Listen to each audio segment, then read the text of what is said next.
Are you ready to get your health back but feel overwhelmed by the endless healthcare options? We believe God has called each of us to a specific assignment, and we want to make sure your body, mind, and heart are up for the task. It's time to simplify the process of healing. At Cornerstone Integrative Healing, we offer simple, effective, easy ways to prioritize your health and gain understanding. No prescription pad needed. I'm Carrie Cootie, a pharmacist turned integrative health practitioner. I'm so excited to have these conversations around topics with my friend, Jen. Hi there, I'm Jen, and together with our team at Cornerstone Integrative Healing, we offer an alternative to traditional healthcare, combining our expertise and experience in the medical field with our knowledge and faith to break the cycles of guessing what's wrong. We know the road to healing, feeling good again, can be overwhelming.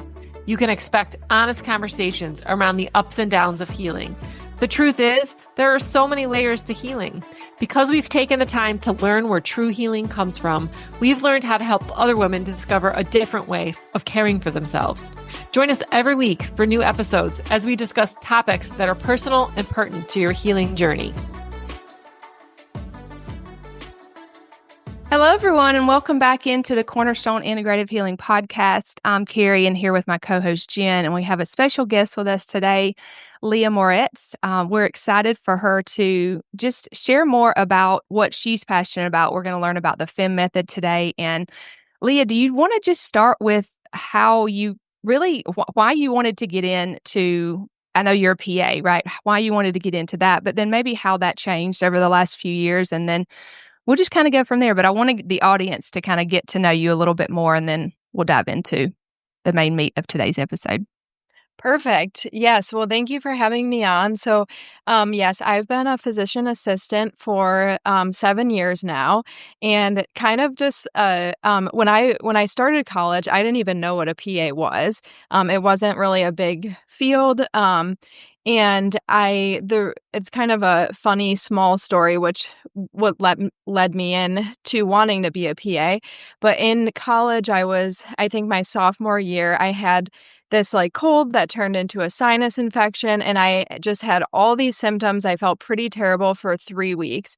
And I was like, okay, this is going on too long. So I went to like my school, like health center, and they were like, you definitely have a sinus infection. They gave me an antibiotic, and I took 1 dose, and I felt a million times better. Like my symptoms were almost completely gone.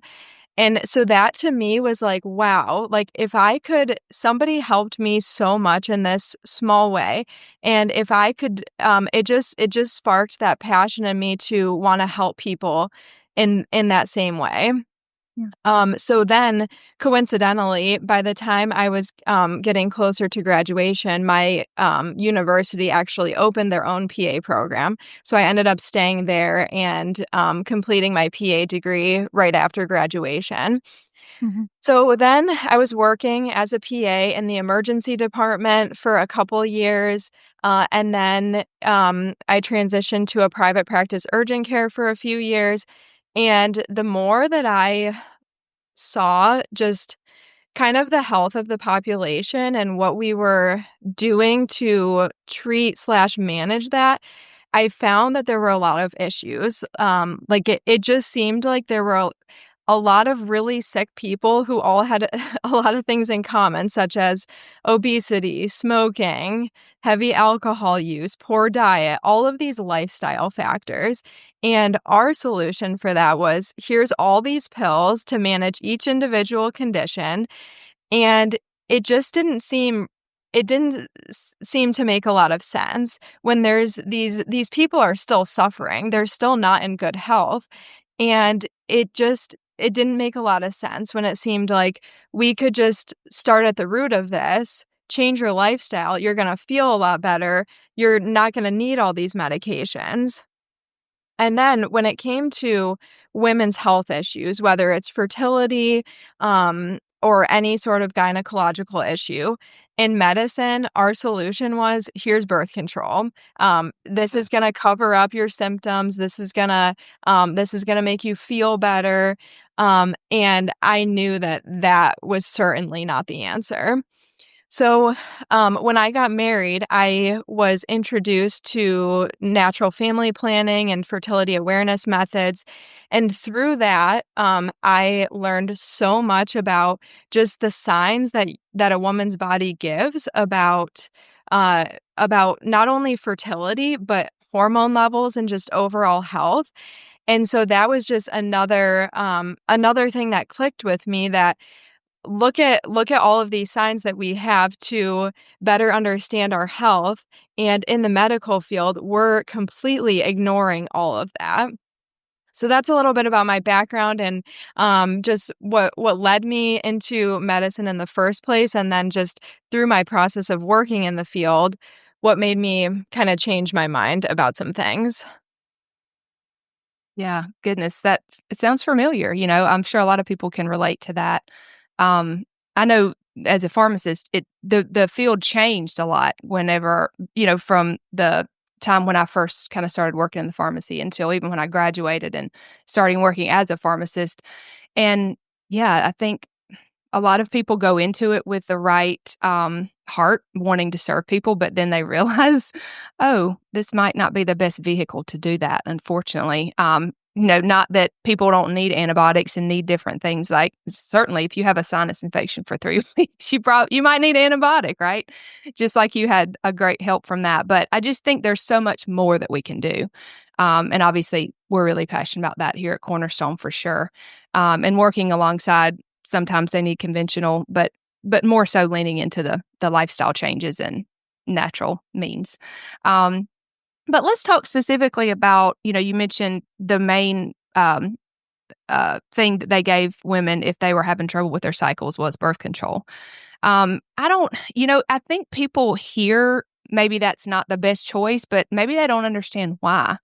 Um, do you have something you'd like to maybe I'm sure you have a lot of insight about that if you wanna share, just so that people understand, yes, that is one way to go, but is it the best route that's really going to, you know, Right. Yeah, give you yeah. this big. So how birth control works, I'm talking about like a hormonal pill that you take every day, is it gives you low levels of hormones, so of estrogen, and this prevents a hormone in your brain called FSH um from wanting to release a follicle to eventually be ovulated. So it's enough hormone to make your body think that something's happening, where you don't need that hormone to launch it into full-blown ovulation. So, that's really how birth control works, is it keeps you from ovulating. And, one thing that we talk about in FEMM specifically is that ovulation is a sign of health. We've often heard that like your menstrual cycle is another vital sign that you can use to monitor your health, and ovulation is a huge part of that. Because a lot of times, if you're having a lot of health issues, in a variety of ways, your ovulation will be one of the first things to go often, because your body's not going to prioritize reproduction when it's struggling in another way.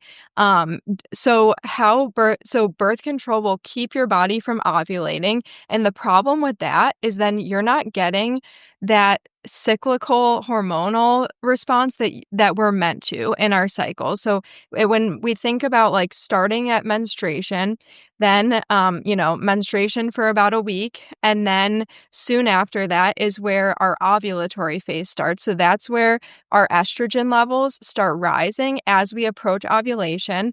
Then we have the ovulatory event, and then after that is called our luteal phase, and that's where progesterone is dominant. So these hormones are used in many areas of the body, not just for reproduction. So when we're missing out on those cyclical hormone levels as they're meant to be, it's going to affect other areas of the body as well.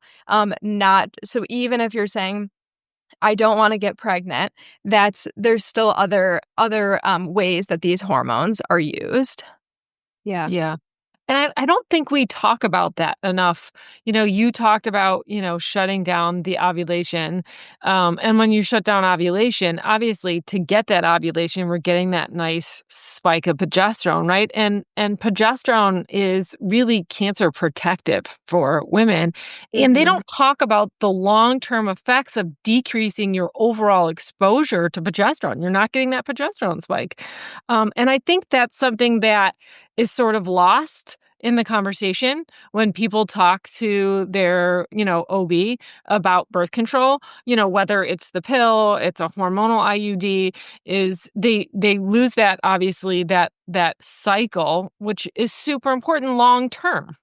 Yes, exactly. And if you'd like, I could like explain why you get that progesterone spike and why you don't with birth control. Yes. Um, Yeah, Yeah, that'd be great.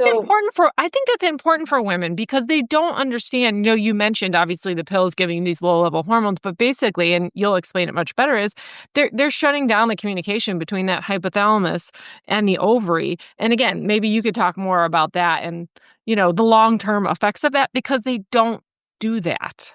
Yes. Yeah, so when you look at what's actually happening in a cycle, you have like you have your ovary, and then inside of that you have your egg and then a follicle that surrounds it. So as you get farther along in the ovulatory phase, that follicle is going to keep growing, getting bigger and bigger and bigger, and it secretes estrogen. So once you get to peak estrogen levels, that's what stimulates a hormone called LH to be triggered from your brain. And so if you've ever heard of like ovulation or LH test strips, that's what you're detecting. And then about 24 to 36 hours after that LH peak is when ovulation occurs. So after ovulation, that egg leaves the ovary and that little follicle is left inside of the ovary and it transforms into the corpus luteum. So it was secreting estrogen and now it's secreting progesterone. So that is what causes you to get that big progesterone spike after ovulation. And then over 10 to 14 days or so, that corpus luteum will start dying. And as that's dying, then your progesterone levels are lowering until eventually it's low enough where menstruation starts for the next cycle then. Right, and that corpus luteum producing the progesterone is getting your body in case there is conception, right? Because that Exactly. Exactly, because you need that, that's what's, keeping sustaining. you from Right. bleeding. That progesterone is responsible for maintaining that uterine lining so that you're not having any bleeding. So that's another cool thing about FEMM is we assess the luteal phase length. So if we see that it's like a 7-day luteal phase, that's a big indicator that there's low progesterone levels and that it would be unlikely that a pregnancy would be able to implant because there's just not enough time to actually make its way and implant before that shedding starts happening. Sure. right. Sure. And, I just think it's so important for us as women and for us to teach our daughters, like, about the cycle. And there's just so much negativity around cycles. Like my daughter she just turned 13. She hasn't started her cycle yet, but she's nervous too because she just hears people talking about how awful it is. And I've been trying to like change her mindset about that. But you know, I just hear a lot of women like, I wish I didn't have my cycle, or I'm just want to get rid of my cycle, or, just Yeah. all of these things. And I'm like, no, we need that. Yeah. Yeah, You should being on want that. yeah. I think also if there's a lot of cycles are not meant to be terrible. If they are, there's probably an underlying cause going on. Like, we're not meant to be in bed for 3 days or, can't stand to be around people because we're so angry for a couple of days before. Like that, all that is not normal. So, yeah, it gets a bad rap because a lot of times there are underlying issues making it feel terrible, but it's not meant to be that way. Yeah. Yeah. Well, I think it will be a great time to just maybe discuss like what the FEM method is and what you teach people within that method and just maybe who it would be good for, to learn more about. I really think it would be good for most women, but Yes. in general.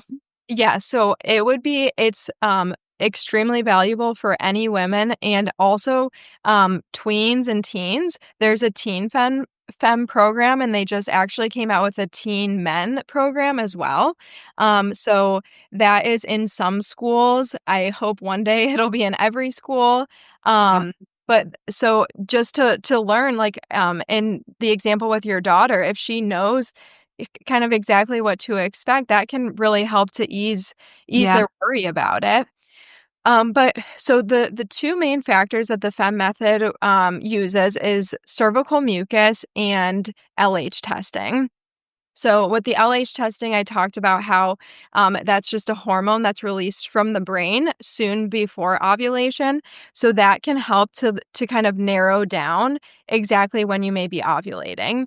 The other method that is really more primarily used is the cervical mucus method. So when you are in that ovulatory phase where that follicle is releasing large amounts of estrogen, that is going to secrete, uh, that estrogen is going to cause the cervix to produce a type of mucus. So when there's more low levels of estrogen, so towards the beginning of the ovulatory phase, it might be like a sensation of moistness. You may notice a little shininess on the toilet paper, or like a little bit of stretch to the mucus. And then as you get closer to ovulation and those estrogen levels are rising higher, the mucus is going to become more watery, really, like more stretchy, more lubricative, like and by that I mean like a sensation like if you were to wipe up an egg white off the floor, it would be that like slippery kind of sensation. Um and then stretchiness. So the mucus will be clear, stretchy, and lubricative. That's kind of our what we look for with that really fertile, high estrogen type mucus.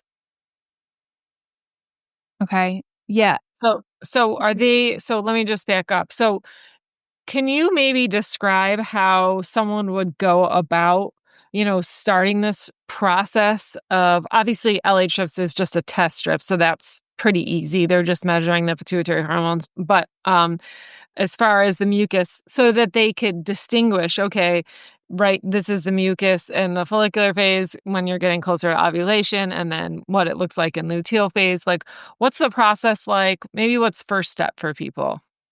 So there is a FEMM app, so that is something to at least start tracking. There I do recommend working with a FEMM practitioner though, a FEMM teacher, just because there's a lot to know, and if I've just through my experience of working with clients, it seems like if they just download the app and kind of try to figure it out on their own, a lot of times then once I meet with them, they're like, "Oh, I was totally putting this as this."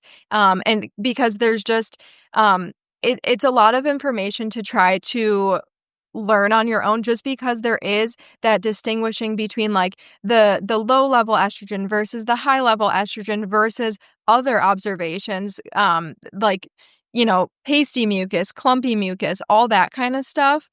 So I would recommend finding a FEMM teacher to it's like three main educational sessions that kind of build on each other, which covers just an intro session which goes over a lot of the anatomy, the initial signs that you're looking for. And then we go into our second session, which is a little bit more detailed with like the different phases of the cycle as well as the LH testing. And then the third session is a family planning session. So that's where we go through whether trying to achieve pregnancy, avoid pregnancy, just different instructions for how people can use this information in regards to fertility. Which is really helpful because, again, I don't think that is probably taught enough. Obviously in 7th and 8th grade, everybody gets the birds and the bees talk and they give you a little bit of the anatomy, but I don't think for women, right, the majesticness of really how incredible the body is at, like you said, giving you signs along the way. And how do it, and not even only about fertility, but identifying, okay, how is my hormonal health, right? Like Mhm. I can really look at, am I ovulating? What day am I ovulating, right? Am Right. I getting a lot of PMS? That means the luteal phase is really shortened, right? That second half of the cycle. So even if Right. it's not just about fertility, I think for younger girls, just learning how to encourage strong hormonal health by reading the body signs. Exactly. It's no mistake that God created our bodies with this knowledge, even not only for fertility, but speaking about that, like women can only get pregnant for about a week per cycle, and most women don't know that. But then also health-wise, just to know, like if I'm having a short luteal phase, I know even before I'm married or trying to get pregnant, okay, I wanna work on this because this is not looking healthy and this might not end well, when I get to that stage of life. Sure, Yeah. sure. And I was just thinking about how many people might not even track their cycle at all. So that might be at least a good first step. Like I know I use the app Flow. It's free. You just put in the day that you start, honestly. And so you can just see, like, are you consistent? How long is your cycle? You can begin to look at things more. And so that might be a good first step if you don't even track your cycle. Yeah. Yeah, I would definitely recommend at least that to have, like, a baseline, and then starting to pay attention to the times of the cycle where it's like, "Okay, I notice that I'm having some slippery mucus," or, like, that's a good thing to just make note of, and, or am I not seeing that at all? Or, things like that. I think we often just look at periods because it's the easiest thing to the most observable sign, but really the ovulation is what we kinda care about the most, like seeing that healthy mucus to indicate those healthy estrogen levels because that's what's gonna cause a healthy ovulation and then a healthy corpus luteum. Yeah. Right, and there's so much to learn. Like I was always taught, like the first half of the cycle is really dependent on the second half of the last cycle, and vice versa. Right? Is that true? That they're each half of the cycle is dependent on the previous? I would more so say so your luteal phase is pretty much gonna stay consistent. So, like, if your luteal phase is always 13 days, then that, unless you're going through a season of life like pregnancy or breastfeeding or something, but for the most part, that luteal phase is gonna stay pretty consistent, which is really so that first half of the cycle is where it can be more variable. So say normally you ovulate on day 14 every cycle, but you around that time you get the flu, then your body might shut down temporarily and you might not ovulate for a week or two after that. So then once you ovulate, then you still have to have that full luteal phase. So that's a really people will often say like, "Oh, my period always comes on day 28, but this cycle it hasn't." And it's interesting when you're charting because you see, "Oh, well, I just ovulated 2 days ago, so I still have to have my whole luteal phase." So it's not just relying on like the numbers of the cycle, but it's actually seeing what's happening in your body and knowing, "Oh, yeah, I have to ovulate, then I have to have my luteal phase before I get my period again." Gotcha, gotcha. That's good to know. And how do you work with people, Leah? Like, I work with people just virtually on Zoom. So how I do it is I send a video before each session going over the majority of the information just because it's a lot. It's like a 40-minute video before each session. Because trying to present all of that live and take notes on that is just a little overwhelming. So I like a video where people can refer back to it. And then we meet after I send the video, and we just go through some charting examples, and then we go through the client's chart as well, and make any corrections necessary, make sure everything's making sense before we then move on to the next session. and how do you have them? So, see you see deviations and say the luteal phase. Are they able to make lifestyle changes and things that could improve those. And I guess I'm asking that because, while a lot of our, clients are probably in their fertility or, that stage of life, I think there's other women that are either just getting started or maybe, past childbearing years that they really, we just want to help them improve the health of their cycle and hormonal signaling. Yeah. So FEMM has FEMM doctors. So they have a whole protocol that they use. It's called the BHP, or the basic hormonal profile, which is a set of labs that they do. So things like prolactin, 30 minutes apart, doing an insulin and glucose test, also, I believe, every hour for 3 hours, things like that, which they have a much more narrow range of acceptable amounts. And typically through that, they are able to figure out what the issue is. So a lot of times, it's insulin resistance related. Also, thyroid can be a big thing for cycle issues. So that is typically where I refer people if there's obvious abnormalities with their cycle, or even if they just have a lot of negative symptoms along with their cycle. That's where I refer them to kind of work through the next step. Right. I know, as we're kind of wrapping up, I think this has been super helpful. Just if you're seriously have not ever thought about this, I think it was a really good explanation about like how the cycle works and why it matters to track these things. I know one thing that we didn't really get to talk about a lot is how important blood sugar is in this whole scenario. I know you and I have talked about that. So we have several podcasts on the importance of blood sugar, but it definitely plays into the health of your cycle and this whole conversation. So I know you guys focus a lot on that when you work with clients, right? Definitely. From the we do some FEMM case studies with the medical providers, and through that, one thing that has stood out to me is they often say heavy bleeding during the cycle is usually related to insulin resistance. So, which you wouldn't think about. Yeah. It just doesn't seem like it would be related, but it seems like insulin resistance is probably the number one issue causing the majority of the problems that women are presenting with. Wow. Yeah. That's I mean, huge. I believe it for sure. It's that important. Yeah. We'll definitely link some of our previous podcasts on blood sugar if you guys want to tune into those.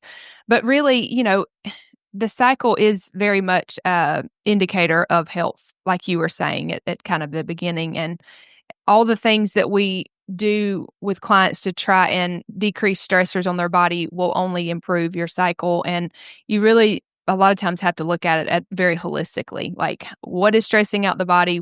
How can we remove some of these stressors? How can we give it what it needs? Because oftentimes, the cycle is one of the last things to come around when your body's trying to heal. But it really does give you a good indication of healing. It might not look the way you want it to if you're really wanting to focus on your cycle health and you're still seeing, PMS symptoms or whatnot. But just knowing more about it will at least help you to understand what's going on and not feel so frustrated, even if you're not trying to conceive, even if it's, past that time for you or not quite that time. So I just love this conversation. I hope it's been helpful. It's been helpful to me. I hope it's been helpful to those listening. Jen, did you want to say something? No, Leah, thank you so much. You're so knowledgeable. We're excited to really do more with this. And look forward to more talks about this. Thank you. Yes, thank you for having me on. I've learned so much from the podcast, and it's an honor to be on myself. Yeah, thank you so much. And if you want more information on this, we'll have some things in the show notes for you guys to check out. But Leah is going to start serving our clients if they want help in this way. And so just reach out to us and we'll give you more information on what that might look like. Thanks so much, Leah. Thank you. If this episode has served you in any way, drop a review wherever you listen to podcasts. We'd love it if you'd share any aha moments or takeaways on Instagram and tag us at Cornerstone Integrative Healing. And if you haven't already hit the subscribe button, please do so. We want to continue to walk this journey with you. Until next time, friends, know that we are praying for you.